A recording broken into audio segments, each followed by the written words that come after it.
मत्स्य अवतार। आज हम जानते हैं विष्णु जी के प्रथम अवतार मत्स्य के बारे में। युगों पहले हैग्रीव नामक एक राक्षस ने चारों वेदों का अपहरण कर उन्हें समुद्र में ले गया और कैद कर लिया था। तब पृथ्वी पर से ज्ञान लुप्त होने लगा और असुर शक्तियां बढ़ने लगी। तब महादेव ने पृथ्वी को जलमग्न करने का निर्णय लिया।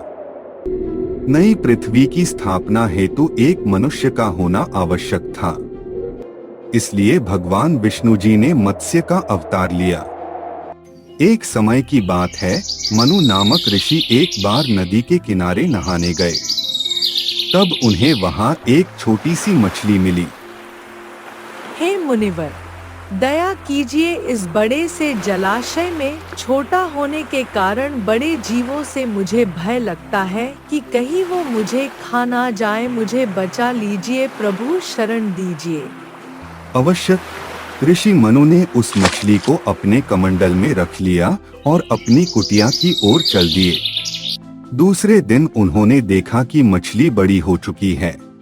हे ऋषिवर, आपका ये कमंडल मुझे छोटा पड़ रहा है, कृपया कर आप मुझे कहीं और रखें। उसकी यह बात सुन के मनु ऋषि ने उसे एक बड़े बर्तन में डाल दिया।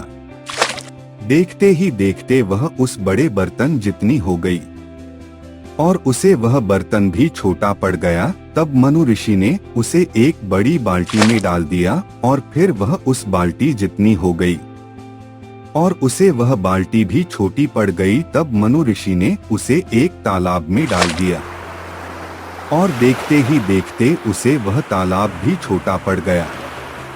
तब मनु ऋषि ने सोचा कि ये कोई आम मछली नहीं है और उन्होंने उसे एक सागर में डाल दिया।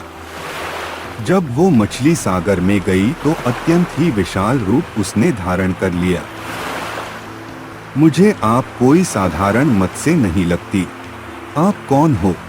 तब भगवान विष्णु जी ने कहा, मनु, थोड़े समय पश्चात यहाँ एक बड़ा सा जल प्रवाह आएगा और समस्त पृथ्वी उसमें डूब जाएगी।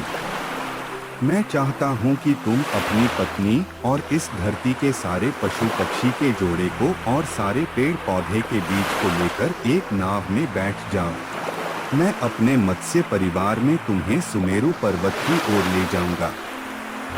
वहां से एक नई सृष्टि प्रारंभ होगी। जैसी आपकी आज्ञा नारायण। विष्णु जी की आज्ञा के अनुसार ही मनु ने कार्य किया और मत्स्य अवतार में विष्णु जी उन्हें सुमेरु पर्वत की ओर ले गए। तत्पश्चात विष्णु जी मत्स्य अवतार में ही हैग्रीव के पास गए और उसका वध कर दिया। उसके वध के साथ ही चारों वेद कैद से मुक्त हो गए।